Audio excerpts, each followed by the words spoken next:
Kelak pada hari kiamat, kehancuran dunia dan alam semesta tak terjadi begitu saja. Sebelum sangkakala ditiup oleh malaikat yang akan mengakibatkan keguncangan dahsyat dan kehancuran alam semesta, ada tanda yang mengawali rangkaian kehancuran kiamat yang dijanjikan Allah Subhanahu wa Ta'ala pada kita. Kehancuran itu diawali dengan terbitnya matahari dari barat. Jika ini terjadi, maka rangkaian kiamat telah dimulai. Inilah garis pemisah dan dinding batas ditutupnya pintu taubat. Pemirsa ke sana, matahari terbit dari barat adalah tapal batas dan akhir dari perjalanan dunia, sekaligus mengawali perjalanan abadi manusia.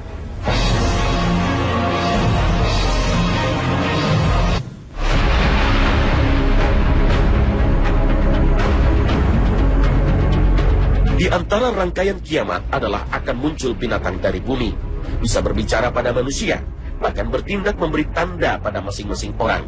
Allah Subhanahu wa Ta'ala berfirman, "Dan apabila perkataan telah jatuh atas mereka, kami akan mengeluarkan seekor binatang melata dari bumi yang akan mengatakan kepada mereka bahwa sesungguhnya manusia sudah tidak yakin kepada ayat-ayat kami."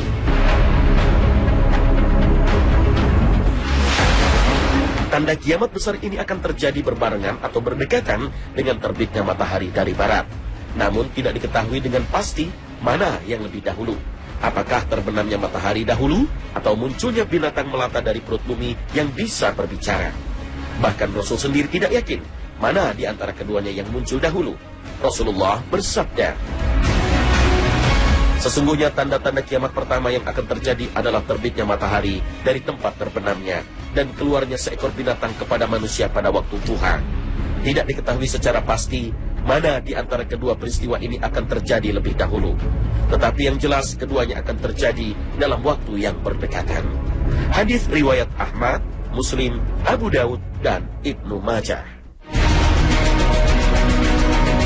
Menurut Ibnu Hajar, kemungkinan binatang bumi ini akan muncul pada hari terbitnya matahari dari barat. Dari makna lahiriah hadis ini, bahwa yang terjadi lebih dahulu adalah terbitnya matahari dari barat. Mengapa demikian? Karena hikmahnya adalah ketika matahari terbit dari barat, tertutuplah pintu tobat.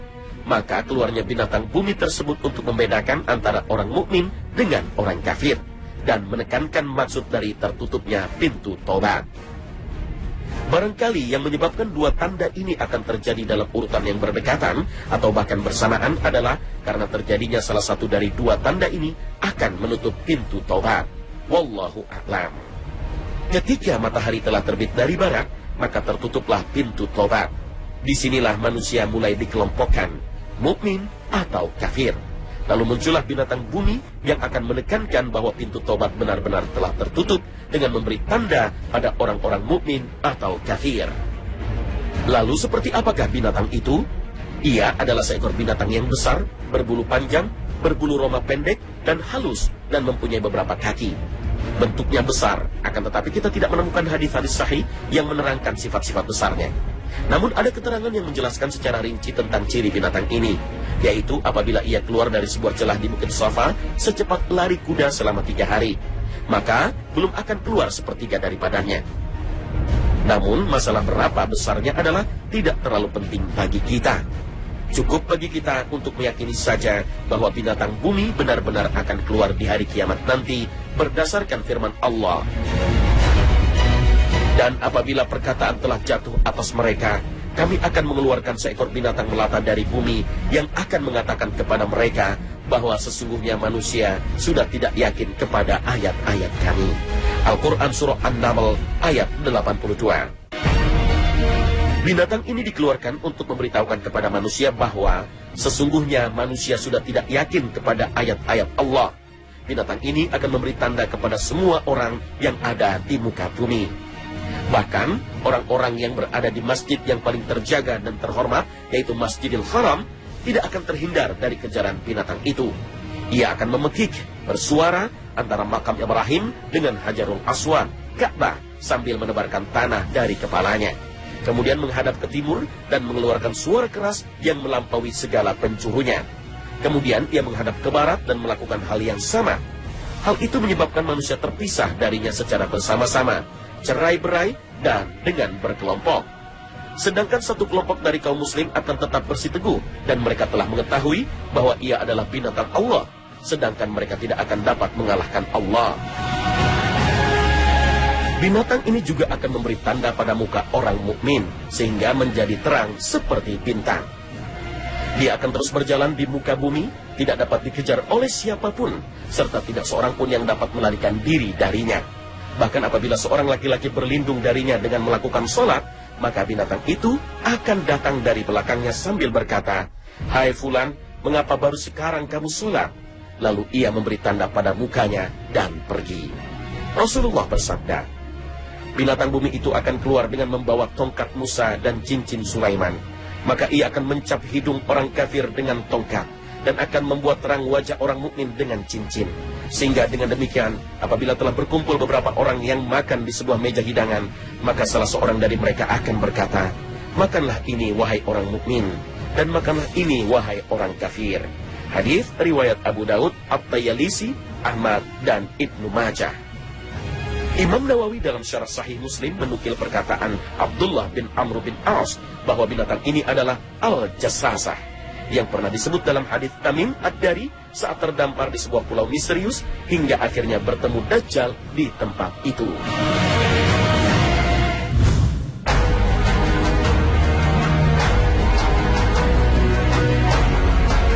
Seorang muslim wajib mengimani akan terjadinya kiamat, akan terjadinya kehancuran alam semesta.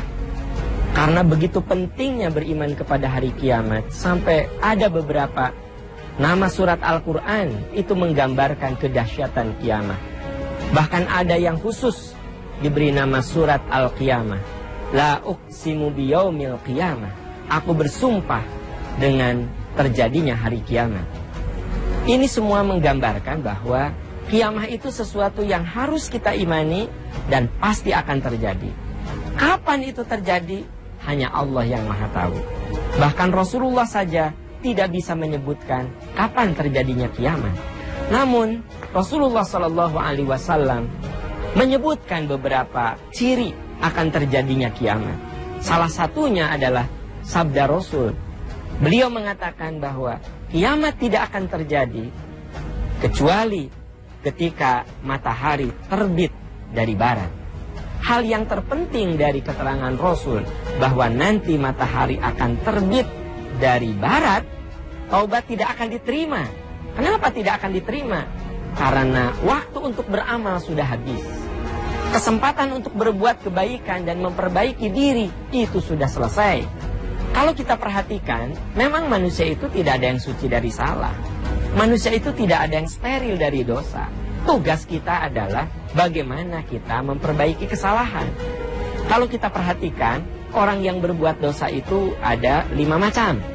Pertama, ada orang yang berbuat dosa dan dia meremehkan dosa. Pasti orang seperti ini akan mengulangi dan mengulanginya lagi. Kenapa?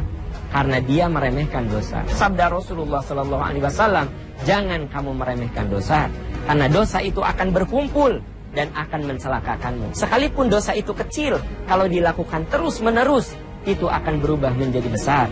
Itu tipe yang pertama. Tipe yang kedua, ada orang yang berdosa dan dia niat bertobat, hanya tobatnya dia tangguhkan. Nanti lagi, dan tak terasa kematian menjemputnya. Ketika kematian menjemputnya, di dalam surat Al-Munafiqun ayat 10 dikatakan, orang itu akan menyesal. Rabbi laula akhartani ila ajalin qarib fa asaddaqa wa akum minas sholihin. Tuhan, tangguhkan kematian saya sebentar saja agar saya bisa berbuat amal soleh. Wala yu'akhirallahu nafsan idza jaa ajaluha. Tapi Allah tidak akan menangguhkan ketika ajal seseorang itu sudah tiba. Ini tipe yang kedua.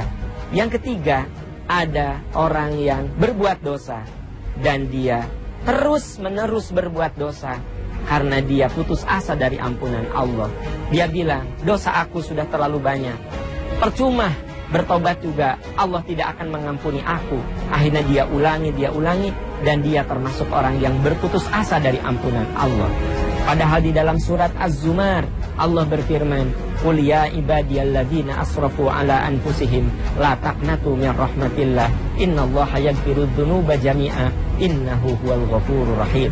Katakan kepada hamba-hambaku yang pernah terjerumus dosa, jangan putus asa dari ampunan Allah, jangan putus asa dari rahmat Allah. Allah akan ampuni dosa-dosamu seluruhnya. Allah Maha Pengampun, Maha Penyayang. Tapi sayang, ada orang yang tetap saja mengatakan bahwa dosa aku terlalu banyak dan Allah tidak akan mengampuni dosa aku. Akhirnya dia terus-menerus melakukan dosa karena putus asa dari ampunan Allah. Ini tipe yang ketiga. Tipe yang keempat, ada orang yang berbuat dosa dan dia tidak bertobat sampai dia mendapatkan akibat dari perbuatan dosanya. Ada orang yang ketika kaya, dia tidak mau mengeluarkan zakat. Ketika sudah miskin, baru dia berpikir, aku mau berzakat. Padahal sudah tidak ada kesempatan lagi untuk berzakat. Maksudnya, dia sudah tidak punya harta lagi untuk membersihkan hartanya dengan zakat. Kemudian, yang kelima adalah orang yang yakin bahwa ampunan Allah itu sangat luas. Dia berbuat dosa. Ini tipe yang kelima ini, dia berbuat dosa. Tapi dia yakin ampunan Allah begitu luas. Ampunan Allah tak terhingga. Dan memang ada sabda Rasul yang mengatakan, innallaha yabsutu yadahu bin nahar liyatuba musii'ul lail. Allah buka pintu taubatnya di malam hari supaya orang-orang yang berbuat dosa di siang hari bisa taubat di malam hari. Semoga Ramadan yang indah ini kita isi dengan amalan-amalan soleh. Kita gunakan untuk banyak bertaubat. Taubat akan selalu terbuka selama nafas masih ada dalam diri kita, selama syakaratul maut belum ada di hadapan kita, dan selama matahari belum terbit dari sebelah barat. Semoga Allah memberikan kekuatan kepada kita sehingga kita berpulang dengan indah dan menuju kepada keabadian dengan indah dan nyaman.